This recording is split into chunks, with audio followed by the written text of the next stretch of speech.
Hello, welcome to Jason the Old Millennial. My name is Jason. I'm speaking to you here in my basement in the great state of Kansas, and today I'm continuing my top 100 favorite albums list. Today, in this episode, I'm going to do number 77 on my list, which is an album called Life and Times by Jim Croce. Came out in 1973. It's his fourth studio album. Of course, Jim Croce, you heard of, great singer-songwriter, folk singer of the early 70s. Unfortunately, had a tragic accident and died. Fairly, fairly young. I'd say, like, I don't know, he might have been in his 30s or 40s, but so he didn't have a lot of albums out, but his work that he's done on the few albums that he does have out are just excellent. I think one of my favorite all-time singer-songwriters. Love his vocals. He has a really nice, easygoing voice that works really well with the acoustic guitar. And a lot of the songs have usually two acoustic guitars playing, and it sounds really good, the two acoustic guitars together. I love the picking patterns that he does. Sounds really great. I love that type of music.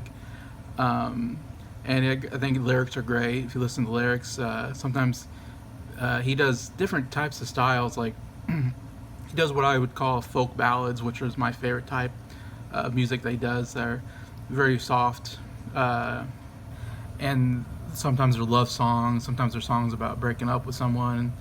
Sometimes they're songs about missing somebody. And they're very nice, nice sounding, sweet songs.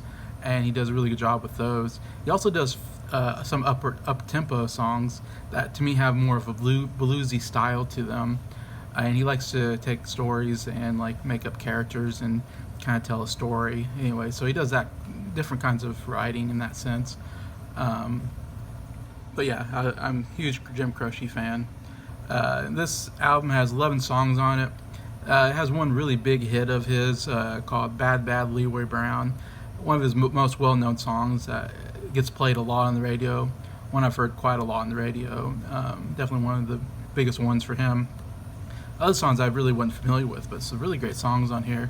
Like I said, he has songs like on this one. He doesn't have any love songs actually that he'd have in other albums, but he has songs I find that are about either he broke up with a girl and he's kind of glad to be rid of her, like One Less Set of Footsteps and Next Time This Time. And then he has songs about kind of missing a girl that he loved.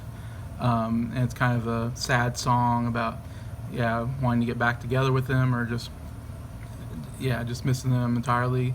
Like Dreaming Again, These Dreams, and It Doesn't Have to Be That Way. All three really good songs about that. Then he has songs, like I said, that kind of, he makes up a fictional character and kind of tells a story about him. And they're usually more upbeat songs like Roller Derby Queen, let's see, Speedball Tucker, and Bad Bad Leroy Brown are all kind of that way. And I'm not as fan of those as much as his more what I call folk ballad, more love or songs when he misses somebody. I like those a lot better. I do like about Roller Derby Queen, like for instance, he's watching roller derby, where women are on skates and they're knocking each other over, and he's watching it and he's like falling in love with one of the roller derby girls named Bertha, and he describes Bertha as being 5'6" and 215 pounds, which I was like listening to it and I was like, okay, 5'6", that's probably like an average height for a woman. That's fine. 215 pounds, I'm thinking it's probably on the heavy side for a woman. So I'm just picturing in my mind he's falling in love with this girl Bertha, who's probably a pretty big lady, just knocking other girls down, and he's enjoying it. And I don't know, something about that kind of makes me laugh listening to that song describing watching this roller derby. Like I said, Bad Bad Leroy Brown, about this guy Leroy Brown who's tough guy.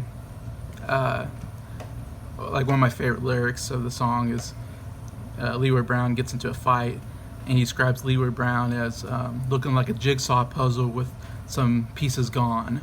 And I thought that was a pretty good lyric to describe Leroy Brown. And Speedball Tucker just about being driving real fast in a truck or something. Anyways, those are interesting. Like I said, I like I kind of enjoy some of the songs like one less set of footsteps, where he's talking about breaking up with a girl and there's gonna be one less set of footsteps at her door and all these things. It's kind of an interesting way of putting it. Anyway, so yeah, it's good all the way around.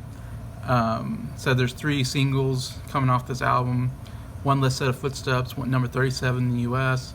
Bad by Leroy Brown went number 1 in the U.S. So I mean, huge hit. I don't know how many number 1 hits he had, but that was one of them.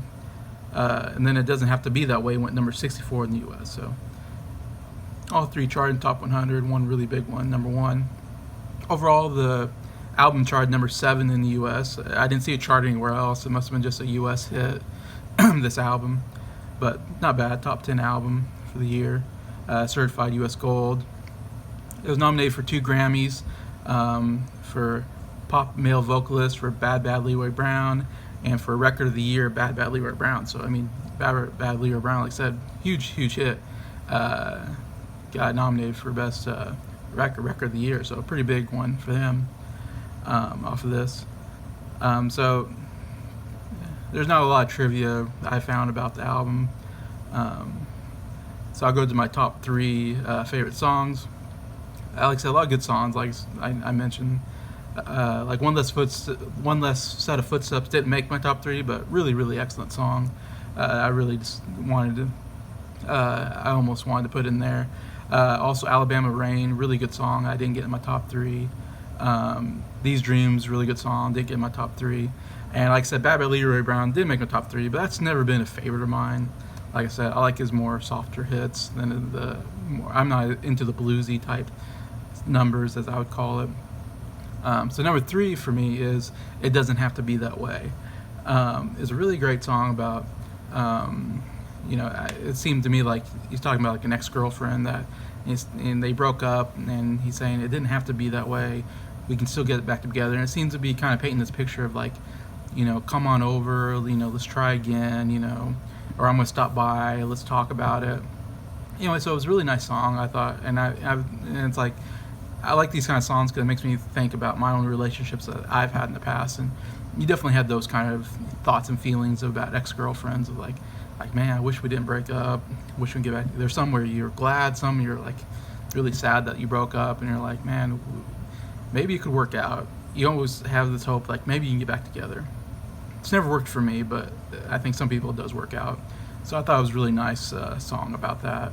Number 2, Next Time This Time, completely different song. I really enjoyed the lyrics of this song. It was kind of, he's saying, basically like broke up with this girl. She's been terrible to him, and he's given her chances over and again. And he's saying, next time, this time, there's no more chances. So there's no more next time. I've given you too many chances. You've been terrible to me. It's over. And I've definitely had a relationship like that, specifically where it was like that, like I'm tired of giving you more chances. You're just terrible. I'm glad to get rid of you. Don't want to think about you ever again. I've definitely had that before in my life, and so it really made me think of that. Listen to the song, especially like the lyrics of the chorus that says, "I'm gonna forget your name and your pretty face, and write it up as a big mistake." I don't know. I just really like that lyric, and I was like, yeah, that kind of sums it up for me. Then number 1 favorite song on here actually is a song called "Dreamin' Again." A really nice, sweet song where he's describing a dream where he's with this girl, and he's in love with this girl, and he's painting this really nice picture of this dream that he's having. But then he wakes up and she's not there, and the dream is gone. So it's just I love how he paints that picture of, how he really wishes he's with this girl, but it's a dream, and then when he wakes up, that dream is gone. In reality, he's not going to be with that girl, and he wishes he was. And yeah, it's just really wonderfully written song, really kind of a sad song a little bit about, missing somebody and wishing you could be with them. Anyway, so yeah, really love that song. Definitely check those songs out, I think. Like I said, there's a lot of good songs on here. Definitely give this album a listen, especially if you like folk music. It was a great one. Anyway, so yeah, so it's Jim Croce's Life and Times, number 77 on my list. and just appreciate all of you watching my videos and subscribing. And hope you all had a good 4th of July this last Sunday. And just, I hope everything goes well with everybody. Thank you.